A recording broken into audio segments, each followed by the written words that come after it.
ओम शांति। आज 2 सितंबर 2023 के बाबा के अनमोल मधुर महावाक्य सुनेंगे।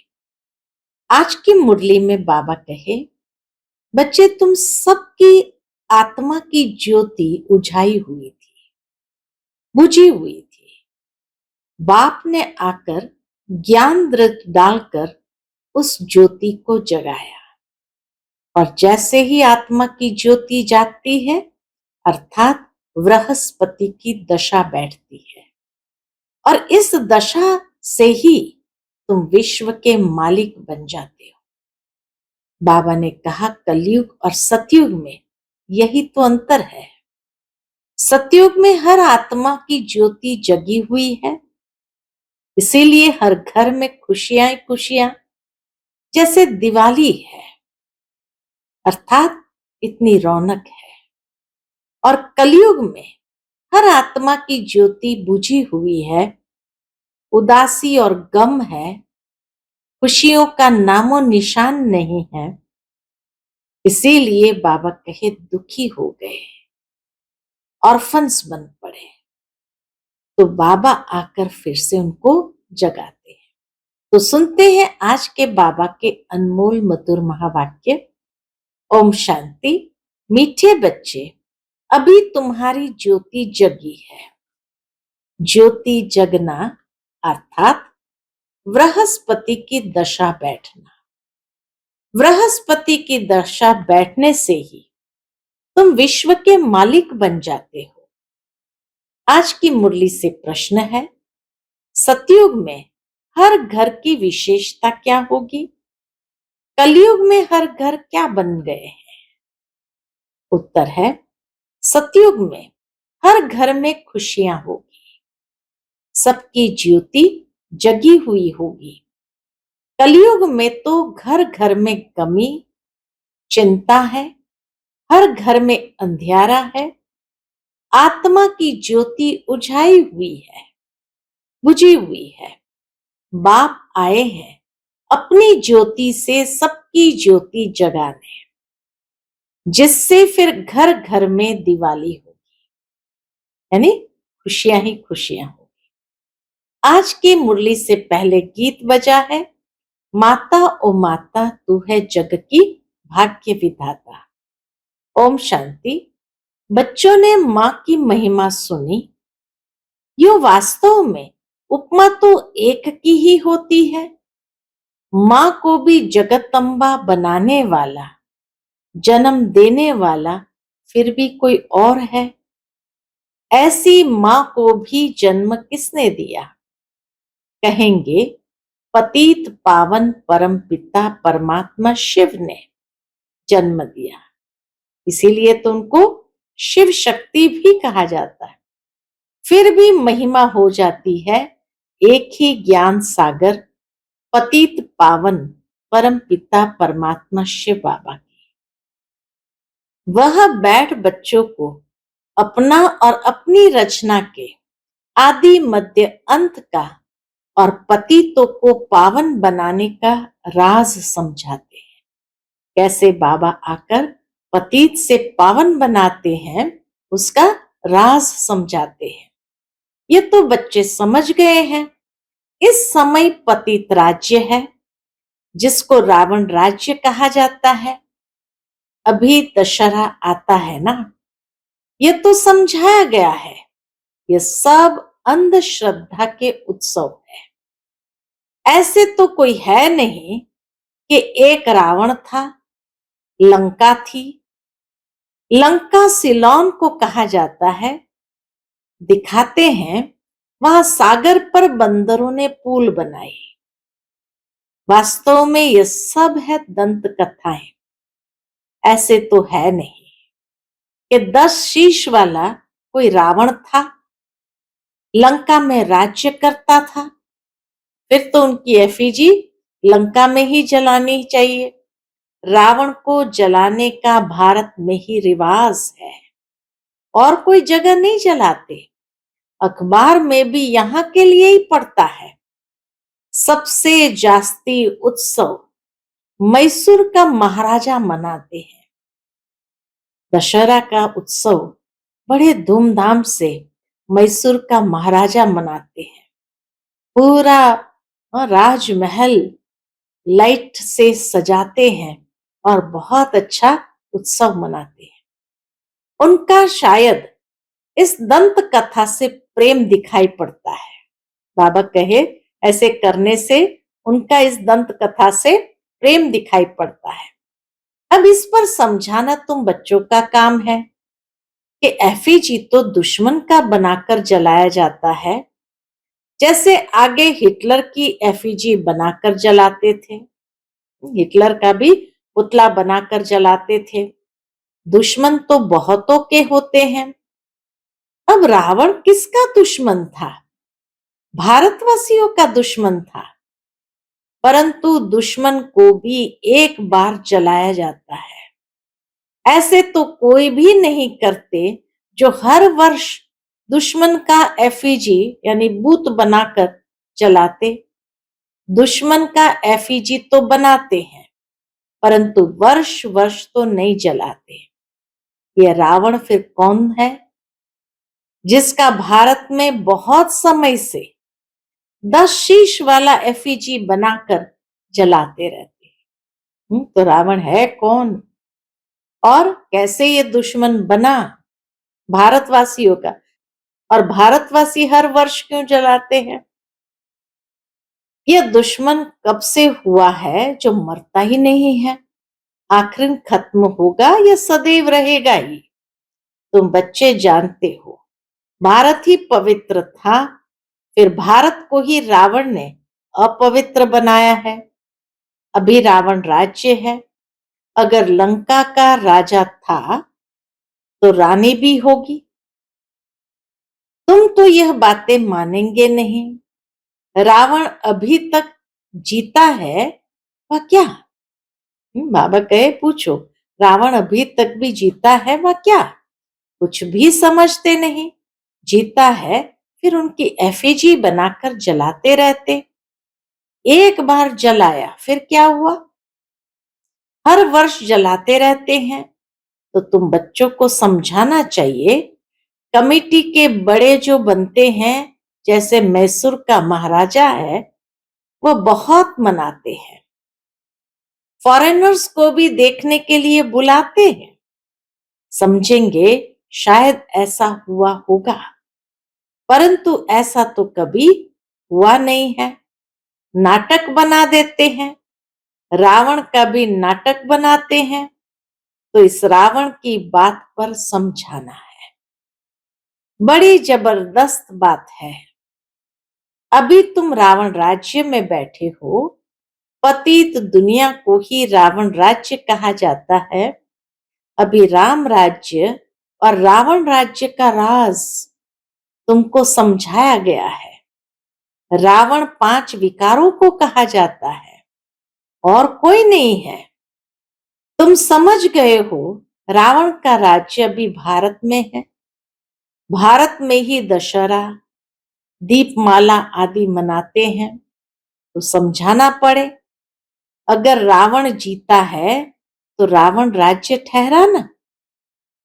रावण है पतित बनाने वाला।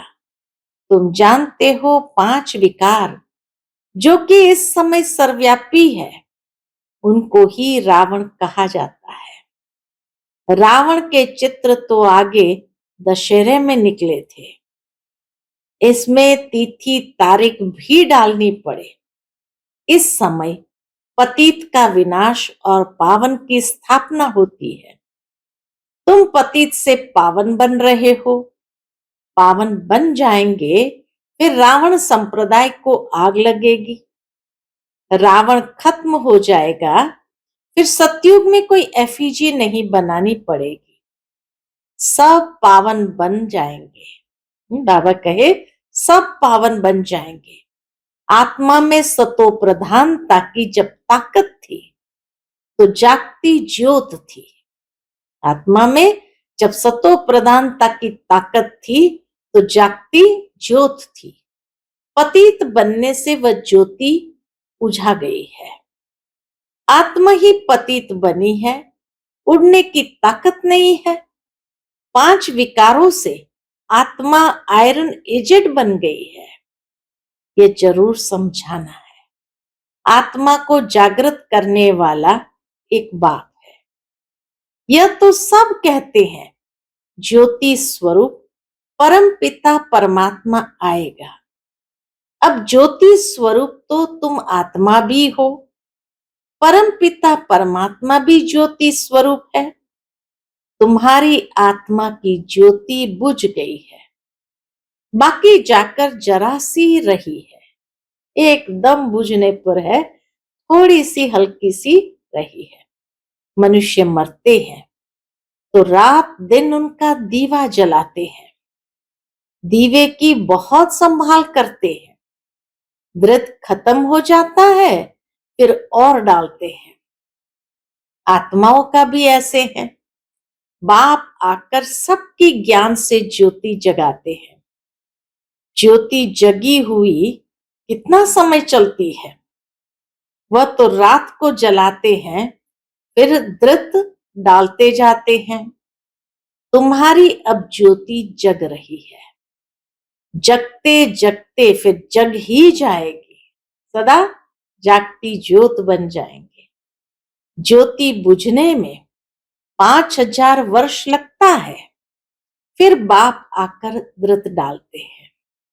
तुम्हारी अब ज्योति जगी है, फिर धीरे धीरे कला कम होती जाएगी, ज्योति उझाई जाएगी। तुम जानते हो अभी हमारी ज्योति जगती है, फिर सतयुग में क्या होगा, घर घर में सोजरा होगा। भारत की ही बात है, अभी तो घर घर में अंधियारा है, खुशी है नहीं। तुम जानते हो सतयुग त्रेता में हम बहुत खुश थे और खुशी मनाते थे। सभी की ज्योति जगी हुई रहती है, फिर थोड़ी थोड़ी कमती होती जाती है। इस समय तो बिल्कुल उझाई हुई है, खाद पड़ी हुई है।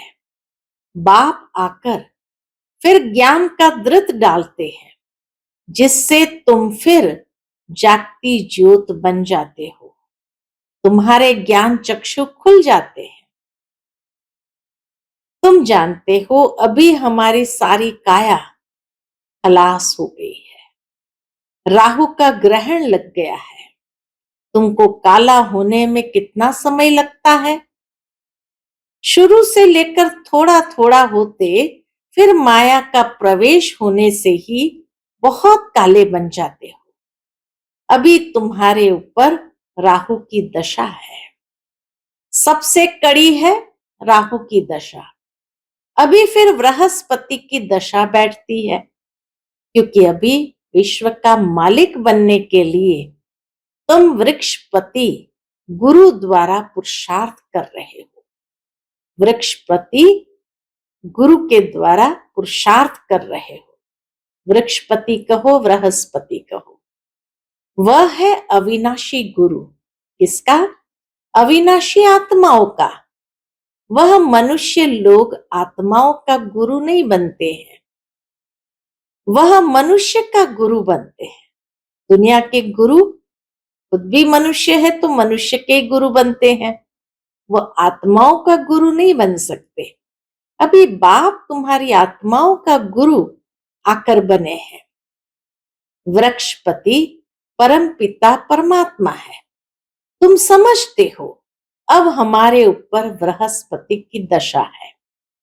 स्वर्ग के मालिक तो बनेंगे, अविनाशी सुख रहता है, परंतु उसके लिए पुरुषार्थ अब करना है कि हम सुखधाम के महाराजा महारानी बने। पुरुषार्थ तो हर एक का अपना चलता है। यह है रुद्र शिव की पाठशाला, यह है रुद्र शिव की पाठशाला, वह है ज्ञान सागर। तुम उनकी पाठशाला में पढ़ रहे हो। भगवान वाच, मैं तुमको राजयोग सिखलाता हूं। अविनाशी आत्माओं का अविनाशी बाप मैं हूं। एक है जिस्मानी बाप, एक है रूहानी बाप। दोनों कॉन्ट्रास्ट भी बताना है। रूहानी बाप कब मिलते हैं? जिसको भक्ति मार्ग में सभी रूह याद करती है। जिस्मानी बाप तो है विनाशी, आत्माएं तो विनाशी नहीं होती है। तुम जानते हो, हमारा जो लौकिक बाप है वह तो जन्म बाय जन्म हम बदलते आए। बाप बिगर तो बच्चे का जन्म हो नहीं सकता। तुम बच्चों को अब विशाल बुद्धि मिली है। तुम समझ सकते हो कि कब से हम दो बाप वाले बनते हैं। सतयुग में तो एक ही लौकिक बाप होता है, उनको ही याद करते हैं। आत्माओं को उस रूहानी बाप को याद करने की दरकार नहीं रहती। आत्माओं को सतयुग में तो एक ही लौकिक बाप होता है, वहां शरीर भी गोरा मिलता है। प्रारब्ध भोगते हैं ना, इसलिए वहां बाप को याद नहीं करते। तो तुमको ये समझाना है, भक्ति मार्ग में एक है विनाशी लौकिक बाप, वह तो हर जन्म में दूसरा मिलता है। जितने जन्म लिए हर जन्म में नया बाप मिलता है। तुम आत्मा तो अविनाशी हो, अविनाशी बाप को याद करती हो। कहते भी है, परम पिता परम धाम में रहने वाले पिता। लौकिक पिता को कभी परम पिता नहीं कहेंगे। यह दो बाप का राज समझाना बहुत जरूरी है। रावण का राज भी समझाना है। रावण राज्य अर्थात पतित राज्य अभी है, इसलिए पतित पावन बाप को बुला रहे हैं। वह अविनाशी बाप है। दो बाप जरूर सिद्ध करने हैं। आत्माओं का भी बाप है, इसलिए पारलौकिक परम पिता परमात्मा को याद करते हैं। हर जन्म में लौकिक बाप और मिलता है, बदलता रहता है। फिर भी उस रूहानी बाप को याद जरूर करते हैं। वह कभी बदलता नहीं। रूहानी बाप आत्माओं का पिता कभी बदलता नहीं। बाप भी कहते हैं, बरोबर तुम मुझे याद करते थे, हे परम पिता परमात्मा, कब तक तुमको याद करना है? फिर बाप कब मिलता है? यह तुम अभी जान गए। जब भक्ति का अंत होता है, तब भक्तों को फल देने बाप आते हैं। बाप ने समझाया है, सभी भक्तों को मुक्ति जीवन मुक्ति देता हूं। तुम जानते हो, सतयुग में एक ही धर्म होता है, उसको वननेस कहेंगे। कहते हैं सभी मिलकर एक हो जाए, परंतु सभी धर्म तो एक हो नहीं सकते। जब एक राज्य हो जाता है तो पवित्रता सुख शांति रहती है। भारत में राम राज्य था जरूर, अभी यह रावण राज्य है, इसीलिए रावण को जलाते रहते हैं। तो दो बाप का राज समझाने से झट समझ जाएंगे। अविनाशी बाप तो जरूर है, नई दुनिया रचने वाला बाप ही है। नई दुनिया में बरोबर देवी देवताएं ही थे। फिर वही दुनिया नई से पुरानी होती है। नई दुनिया में कितने जन्म लेते, पुरानी दुनिया में कितने जन्म लेते, यह तुम जानते हो। ऐसे भी नहीं कि 84 जन्मों के आधा होने चाहिए। सतयुग त्रेता में आधा जन्म यानी 42 जन्म होना चाहिए। बाबा कहे नहीं, तो ऐसे नहीं कि 84 जन्मों के आधा होना चाहिए। 42 जन्म पुरानी दुनिया में, 42 जन्म नई दुनिया में नहीं। भारतवासियों की आयु पहले 100 वर्ष, 125 वर्ष थी, अभी तो 40-50 वर्ष भी मुश्किल चलती है। तो आधा आधा हो न सके। 84 जन्मों का हिसाब तो चाहिए ना। बाप कहते हैं तुम्हारा 84 जन्म का चक्र अब पूरा हुआ, तुम नहीं जानते हो, हम समझाते हैं। बाबा कहे तुम नहीं जानते हो, हम समझाते हैं। 84 जन्म का राज सिवाय परम पिता परमात्मा के और कोई समझा न सके। तुम बाप से सुनकर खुश होते हो और फिर नई दुनिया के लिए पुरुषार्थ करते हो। अब यह बच्चों को सिद्ध कर बताना है। कौन सी बात सिद्ध कर बताना है? कि हम अभी बेहद के पारलौकिक बाप से बेहद का वर्षा ले रहे हैं। वह बाप आते ही तब है जब स्वर्ग की स्थापना करते हैं। उनको कहा ही जाता है हेवनली गॉड फादर। जब नए घर की स्थापना होती है तब पुराने घर को तोड़ा जाता है। लिखा हुआ भी है स्थापना फिर विनाश।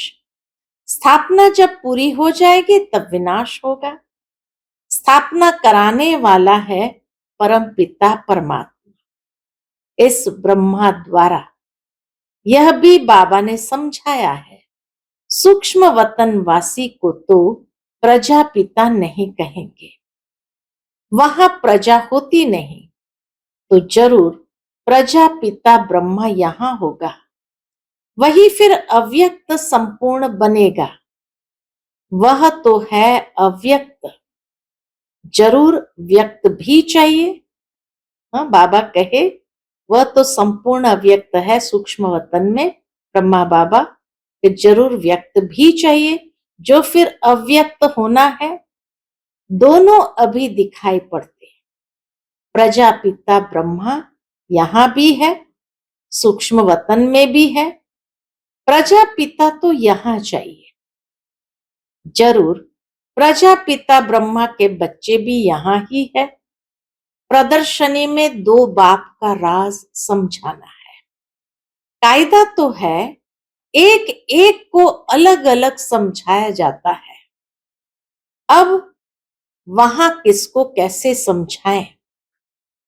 समझाने के लिए तो एकांत चाहिए। वहां तो बहुत हंगामा होता है। प्रदर्शनी मेले आदि में तो बहुत हंगामा होता है। यहां तो तुमको 1-1.5 घंटा लग जाता है समझाने में। वहां इतनी भीड़ में तो समझाना बड़ा मुश्किल हो जाएगा। अनेक प्रकार के धर्म वाले हैं, कोई क्या कहेंगे, कोई क्या, चुप कर तो बैठेंगे नहीं। बाबा कहे चुप करके तो बैठेंगे नहीं, तुम सुनाएंगे। एक लौकिक जिस्मानी बाप है, दूसरा पारलौकिक रूहानी बाप है, वह है परमपिता परमात्मा। अब ब्रह्मा द्वारा स्थापना कर रहे हैं इसकी, स्वर्ग की। नरक का विनाश भी सामने खड़ा है। महाभारी लड़ाई है ना। बरोबर ये राजयोग भी है, राजाई प्राप्त करने की गीता पाठशाला है। भगवान उवाच सभी को दो बाप है। श्री कृष्ण को सभी आत्माओं का बाप नहीं कहेंगे। आत्माओं का बाप परम पिता परमात्मा कहते हैं कि माम एकम याद करो। अच्छा, मीठे मीठे सिकिल दे बच्चों प्रति माता पिता बाप दादा का याद प्यार और गुड मॉर्निंग। रूहानी बाप की रूहानी बच्चों को नमस्ते। हम सभी रूहानी बच्चों की रूहानी माता पिता बाप दादा को याद प्यार गुड मॉर्निंग और नमस्ते। नमस्ते, शुक्रिया बाबा, शुक्रिया। आज की मुरली से धारणा के लिए मुख्य सार है। पहली पॉइंट, स्वयं में ज्ञान का दृत डालते सदा जागती ज्योत रहना है। बाप की याद में रह राहु का ग्रहण उतार देना है। दूसरी पॉइंट, रूहानी और जिस्मानी दो बाप है, ये पहचान हर एक को देकर बेहद के वर्षे का अधिकारी बनाना है। आज का बाप दादा का मधुर वरदान हम बच्चों के प्रति है। प्रवृत्ति में रहते एक बाप के साथ कंबाइंड रहने वाले देह के संबंधों से निवृत्त भव।